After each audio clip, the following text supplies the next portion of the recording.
நீங்க ஆபீஸ்க்கு போங்க. நீங்களும் கெத்துன்னு ப்ரூவ் பண்ணுங்க. உங்க திறமைய காட்டுங்க. அப்பதான் உங்களுக்கு மரியாதையா இருக்கும். அங்க சிஸ்டம் எல்லாம் மாறிடுச்சு. உனக்கு செட் ஆகாது.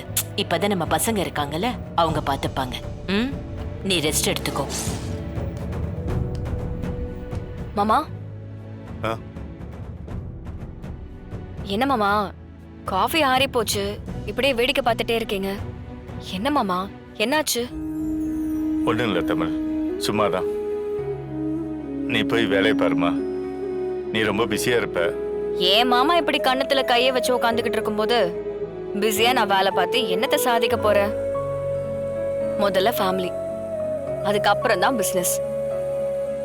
ஃபேமிலின்னு ஒண்ணு இருந்தாதான் பிசினஸ்ல ஜெயிச்சாலும் சம்பாதிச்சாலும் அதை அனுபவிக்க முடியும். ஏன் மாமா சிரிக்கிறீங்க? ரொம்ப பக்குவமா பேசுற தமிழ். உங்க தங்கச்சியோட வளர்ப்பாச்சு. எனக்கு தெரியும். ஜனமா சொன்னதும் உங்க முகம் அப்படியே மாறிடுச்சு. என்ன விஷயம்னு சொல்லுங்க.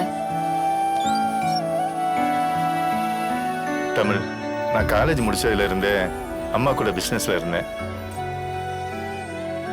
எப்பவும் அம்மா தான் முன்ன நின்று எல்லாமே செய்வாங்க. நான் கூடவே இருப்பேன். நான் அவங்களுக்கு பெருசா சப்போர்ட் பண்ணதே இல்லை. நிறைய தப்பு பண்ணியிருக்கேன். அம்மா பயங்கரமா வெளியே திட்டுவாங்க. எனக்கே உள்ளுக்குள்ள நான் ஒரு யூஸ்லெஸ், எதுவுமே என்னால் முடியாதுன்னு ஒரு இன்ஃபீரியாரிட்டி காம்ப்ளெக்ஸோட இருப்பேன். என்ன மாமா சொல்றீங்க? ஆமா தமிழ், உண்மையை சொல்றதுல என்ன இருக்கு?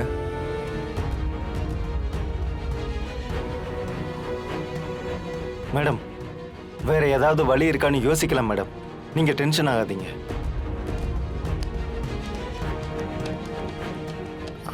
ஜனமா, என்னாச்சு ஜனமா? வாட்? சிபி, என்னப்பா, என்ன பிரச்சனை? அப்பா, நம்ம கிளையண்ட் லிஸ்ட்லயே பெரிய தலைவலினா அது அந்த சிங்கு தான்ப்பா. பேர்ல மட்டும்தான் ஹைஃபையான ஆளு, ஆனா லோக்கல்ல பயங்கரமான ஆளு.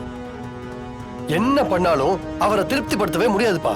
அப்போ அவன் டீலை கேன்சல் பண்ணிட வேண்டியதுதானே? மாமா, அவர் பெரிய டீலர்.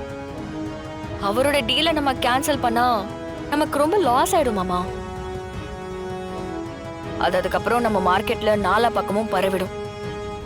நம்ம கம்பெனியோட நம்பிக்கையே கெட்டு போயிடும். அப்பா, அவரோட பிசினஸ் பண்ணவும் முடியல, விட்டு போகவும் முடியல. ஒரு மாதிரியான ஆள்பா அவரு. ஜனாமா, இப்ப அவருக்கு என்ன பிரச்சனை? அவனுக்கு வேற ஏதாவது டீலிங் இருக்கும் போல, அதான் குடைச்சல் கொடுக்க ஆரம்பிச்சிட்டான்.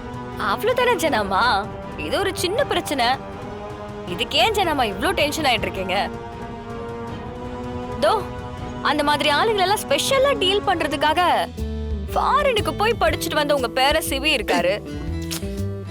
அவர்கிட்ட பொறுப்பை கொடுத்தா அவரை அழகா ஹேண்டில் பண்ண போறாரு. என்ன சிபி சார்? ஐயோ, நானா?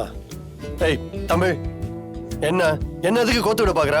என்ன சிபி சார், நீங்க எவ்வளவு தைரியமான ஆளு. இதெல்லாம் உங்களுக்கு அசால்ட் மேட்ரு. அடிச்சு கிளப்பி தூள் பண்ணுங்க Sibi sir. Vinoth sir. Madam, அந்த சிங்கு கூட இவருக்கு மீட்டிங் அரேஞ்ச் பண்ணுங்க. வினோத், நீங்க என்ன பண்றீங்க? தமிழ் கூட மீட்டிங் அரேஞ்ச் பண்ணுங்க. ஆஹா, வினோத் சார் பொறுமையா இருங்க. ஜனமா, என்னாலலாம் அந்த சிங்கலா ஹேண்டில் பண்ண முடியாது. நான் ரொம்ப பொறுமையா பேசினா அவர் ரொம்ப திமிரா எகிரி எகிரி பேசுவாரு. ஜனமா, இது சிபி சார் ஹேண்டில் பண்ணதான் கரெக்டா இருக்கும். நீங்களே ஹேண்டில் பண்ணுங்க. தமிழ் தமிழ் இரு. ஜானு இல்ல, ஜானு தமிழ் தான் கரெக்டான ஆளு. சிபி சார், நீங்க தான் சார் கரெக்டா ஹேண்டில் பண்ணுவீங்க. நீங்க போங்க.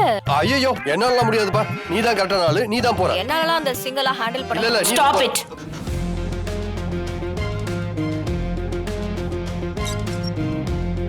என்ன ரெண்டு பேரும் மாத்தி மாத்தி பேசிட்டு இருக்கீங்க? உங்கள யாரு சிங்க டீல் பண்றதுன்னு முதல்ல முடிவு பண்ணுங்க. இந்த பிரச்சனையை வளர விடக்கூடாது. உடனே பேசி முடிக்கணும். அம்மா, நான் பேசுறேனே. இல்ல பிரகாஷ், அவர் ஒரு மாதிரி ஏதாவது சம்பந்தம் இல்லாம பேசுவாரு. இது சரியா வராது. அம்மா, அவர் எப்படி வேணாலும் இருக்கட்டும். அவர் நம்ம டீலர் தானேம்மா. நாம தானே பேசணும். நான் பேசுறேம்மா, என்னால முடியும். சிபியும் முடியாதுங்கிறா. தமிழுக்கும் செட் ஆகும்னு தோணலை. இந்த ஒரு சான்ஸ்.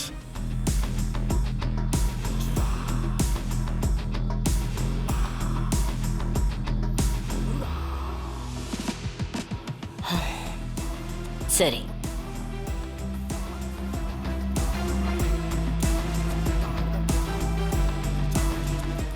வினோத், மேடம். பிரகாஷ்க்கு சிங்கோட மீட்டிங் ஏற்பாடு பண்ணுங்க. ம், சரிங்க மேடம்.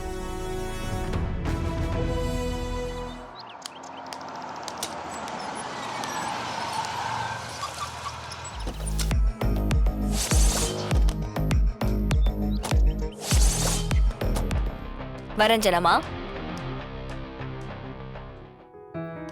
CP sir. ம் தேங்க்யூ சார். எதுக்கு?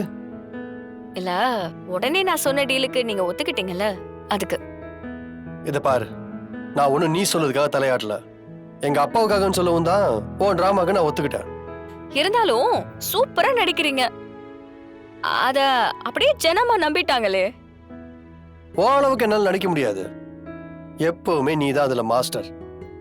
அவ்வளவு பெரிய உண்மையை மறைச்சிட்டு ரொம்ப ஈஸியா வாழ்ந்துட்டு இருக்கல நீ. ஆ? ஆமா சார், ஆனா உங்களுக்கு நடிக்கவே வராதுல. பொய்யே வேற சொல்ல மாட்டீங்க. நீங்க மட்டும் என்ன லவ் பண்ற மாதிரி நடிச்சீங்களே, அது. அப்புறம் வீட்ல ஜனாமாவுக்காக என் கூட சந்தோஷமா இருக்கிற மாதிரி நடிச்சீங்களே, அப்ப அந்த கணக்கு. ஆமா ஆமா, அதெல்லாம் நடிப்பு இல்ல. ஆனா நான் தான் ஓவர் ஆக்ட் பண்றேன்ல. ஓகே. ஏய், வீட்டு விஷயத்தை எதுக்கு ஆபீஸ்ல பேசிட்டு இருக்கா? நீங்களும் தான் பேசுறீங்க, நான் அதுக்கு பதில் சொல்ல வேண்டாமா? இவகிட்ட எல்லாம் மனுஷன் பேசுவானா? ம்.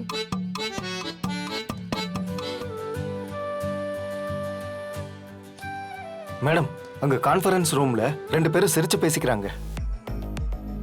ஏன், அதனால என்ன சார்? நல்ல விஷயம் தானே. அந்த சிங்குக்கு சிரிக்க தெரியும்ன்றதே எங்களுக்கு இப்பதான் தெரியும் மேடம். எப்படி மேடம் இது? வினோத் சார், அதான் எங்க மாமாவோட மேஜிக்.